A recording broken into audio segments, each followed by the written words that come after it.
साथियों, सनातन धर्म के एक व्यक्ति ऐसा कमेंट कर रहे हैं, कह रहे हैं दुख क्या है। तो खुद ही बता रहे हैं, फिर दुख एक ऐसा अधूरापन, अकेलापन है। मतलब कि जैसे मैं मुझ में ही संतुष्ट नहीं हो सकता, मैं मुझसे तृप्त नहीं हूँ।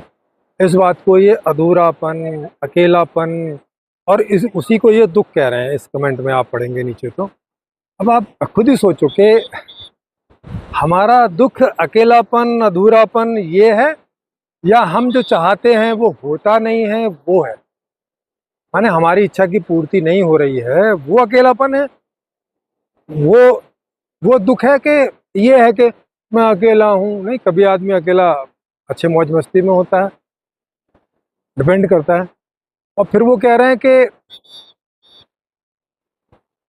दूसरे विषयों के साथ मैं अधिक से अधिक अपने आप के साथ छलावा कर सकता हूँ, इन दुखों से दूर होने का भुलावा कर सकता हूँ।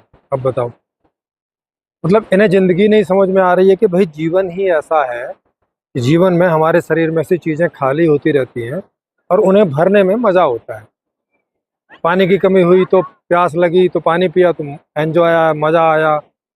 ठंडी पी तो मज़ा आया। भूख लगी तो खाना खाया, मज़ा आया। सेक्स की इच्छा हुई तो किया तो मज़ा आया, है ना। थक गए, नींद की इच्छा हुई, सो गए बढ़िया से तो मज़ा आ गया। तो विषयों का ही आनंद होता है। ये पता नहीं कौन सा ऐसा आनंद ढूंढ रहे हैं कि मुझे अब कोई चीज़ की ज़रूरत ना हो और मैं सुखी रहूं। ये पता नहीं कौन से वाले सुख को ढूंढ रहे हैं जो कोई ऐसा सुख होता नहीं। क्योंकि अगर ऐसा सुख होता तो वो तो हो ही रहा होता ना, उसे ढूंढने की ज़रूरत कहाँ होती, वो तो हो ही रहा होता। तो अब इन्हें कौन समझाए। आई होप कि ये समझ जाएंगे कि भैया, ये जो आप अब मेरा होना, मेरा अधूरापन, अकेलापन, ये अधूरापन नहीं है, सब ठीक है। जैसी बॉडी होती है, अगर कोई अंग भंग नहीं है आपका तो आप अधूरे अधूरे नहीं हो, पूरे हो। बस इच्छाएं पूरी होती रहे तो आप सुखी रहोगे, नहीं पूरी होती हैं तो दुखी होते हो। ये विशेष माजरा है। इच्छाओं के पूरा होने के सुख या नहीं पूरा होने के दुख के अलावा दुनिया में और कोई सुख दुख नहीं होता है। जी।